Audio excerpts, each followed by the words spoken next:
শিয়া এটা এমন একটি সম্প্রদায়, শিয়াদের পরিচয় জানার আগে শিয়া শব্দের অর্থ আমাদের জেনে নেওয়া দরকার। শিয়া শব্দটি বলতে মূলত দল, উপদল বা অনুসারীদের কোনো গোষ্ঠী এটা বোঝানো হয়।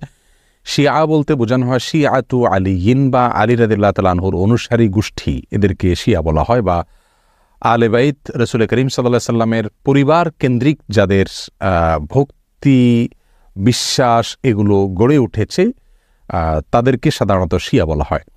শিয়াদের উৎপত্তি এটা সাহাবায়ে কেরাম রিদওয়ানুল্লাহ তাআলা আজমাইন তাদের যুগ থেকেই বলতে পারি। এবং শিয়াদের উৎপত্তির পেছনে যে লোকটি ছিল তার নাম হলো আব্দুল্লাহ ইবনে সাবা। ইহুদি ছিল, পরবর্তীতে সে মুসলিমদের বেশ ধারণ করে মুসলিমদের ক্ষতি সাধন করার জন্যই মূলত এই গ্রুপটির তারা আবিষ্কার করে। শিয়াদের সম্পর্কে আমাদের দেশের সাধারণ মুসলমানদের মধ্যে ধারণা খুবই কম। আমরা অনেকেই মনে করি মুসলিমদের মধ্যেই একটি সাধারণ দল শিয়া, অথচ শিয়াদের যে সমস্ত বিশ্বাস আছে সে বিশ্বাসগুলো ইসলামের একেবারে মৌলিক বিশ্বাসগুলোর সাথে অনেকগুলো বিশ্বাস আছে যেগুলো সাংঘর্ষিক।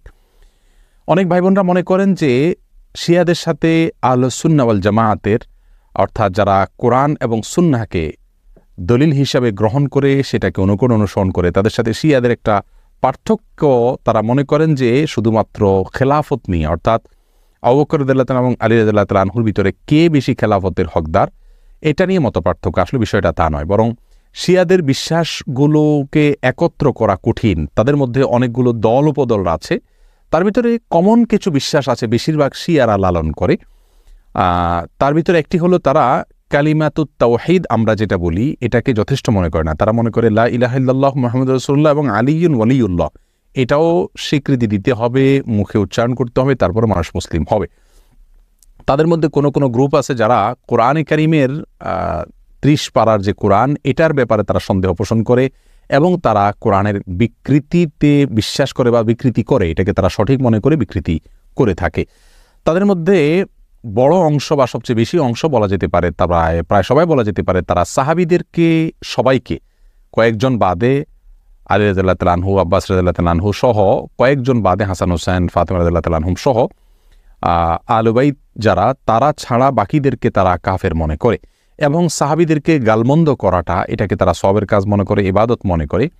আয়েশা রাদিয়াল্লাহু তাআলা আনহা রাসূল আকরাম সাল্লাল্লাহু আলাইহি ওয়াসাল্লামের সহধর্মিণী, তার চরিত্র নিয়ে তারা সন্দেহ করে, যার চরিত্রের বিষয়ে কোরআনে কারিমে সূরা নূরে আল্লাহ সুবহানাহু ওয়া তাআলা পরিষ্কারভাবে ঘোষণা দিয়েছেন। যাই হোক, এ হলো মোটামুটি শিয়াদের কয়েকটা জঘন্য বিশ্বাসের আলোচনা। এবারে আসি শিয়াদের একটা বিশেষ দল, তাদেরকে ইসনা আশারিয়া বলা হয়। মূলত ইসনা আশার শব্দের অর্থ হলো 12। ইসনা আশারিয়া গ্রুপ বলতে শিয়াদের ওই গ্রুপকে বলা হয় যারা 12 জন ইমামে বিশ্বাস করে, অর্থাৎ যারা মনে করে যে 12 জন ইমাম আল্লাহর পক্ষ থেকে নির্ধারিত, তারা রাসূল করিম সাল্লাল্লাহু আলাইহি সাল্লামের ওয়াফাতের পরে ধারা পরম্পরায় আসছেন এবং তাদের মধ্যে প্রথম ইমাম ছিলেন আলী রাদিয়াল্লাহু তাআলা আনহু এবং সর্বশেষ ইমাম ছিলেন মুহাম্মদ ইবনুল হাসান আল আসকারী। এসব ইমামদের সম্পর্কে, ইমামদের মধ্যে সর্বশেষ ইমাম যিনি মুহাম্মদ ইবনে হাসান আল আসকারী, তারা মনে করে তিনি লুকায়িত হয়ে গেছেন, আবার প্রকাশিত হবেন এবং এই ইমামরা সবাই নিষ্পাপ, তারা কোনো বলতের ঊর্ধ্বে এবং এই ইমামরা সকল প্রকার ইবাদত বন্দিগির ঊর্ধ্বে উঠে গেছেন, তাদের কোনো ইবাদত বন্দিগি করতে হয় না। এই বিশ্বাসগুলো লালন করে থাকে ইসনা আশারিয়া গ্রুপ। শিয়াদের ব্যাপারে আমাদের ধারণা কি হবে, তাদেরকে আমরা কাফের বলবো কিনা? উত্তর হলো, শিয়াদের মধ্যে যারা আয়েশা রাদিয়াল্লাহু তাআলার চরিত্র নিয়ে সন্দেহ করে, কোরআনের ব্যাপারে যাদের সন্দেহ রয়েছে এবং বিকৃতি সাধন করে থাকে, এবং কেউ আছে রাসূল করিম সাল্লাল্লাহু আলাইহি সাল্লামের রিসালাত নিয়েও সন্দেহ করে। তারা বলে যে জিবরিল ভুলে রাসূল করিম সাল্লাল্লাহু আলাইহি সাল্লামের কাছে রিসালাত নিয়ে আসছিল মূলত আলী রাদিয়াল্লাহু তাআলার কাছে। এরকম আর অনেকগুলো বিশ্বাস লালন করে। এই সম্প্রদায়গুলোকে বা এইরকম বিশ্বাস লালনকারীদেরকে আমরা মুসলিম মনে করতে পারি না। তবে হ্যাঁ, তাদের মধ্যে অনেকগুলো গ্রুপ আছে যাদেরকে সরাসরি কাফের বলা যায় না, তাদের অনেকগুলো ভুল এবং ভ্রান্ত বিশ্বাস রয়েছে। এদের মধ্যে সবচেয়ে সাধারণ যেটা বিশ্বাসের দিক থেকে সবচাইতে তুলনামূলকভাবে কম জঘন্য বলা যেতে পারে সেটা হলো আবু বকর রাদিয়াল্লাহু তাআলা চাইতে আলী রাদিয়াল্লাহু তাআলাকে খেলাফতের জন্য অধিক হকদার মনে করা। শিয়াদের অনেকগুলো ভ্রান্ত বিশ্বাস নিয়ে বিস্তারিত এবং বিশদ আলোচনা করা দরকার, তা না হলে তাদের বিষয়ে আমাদের ধারণা পরিষ্কার হবে না।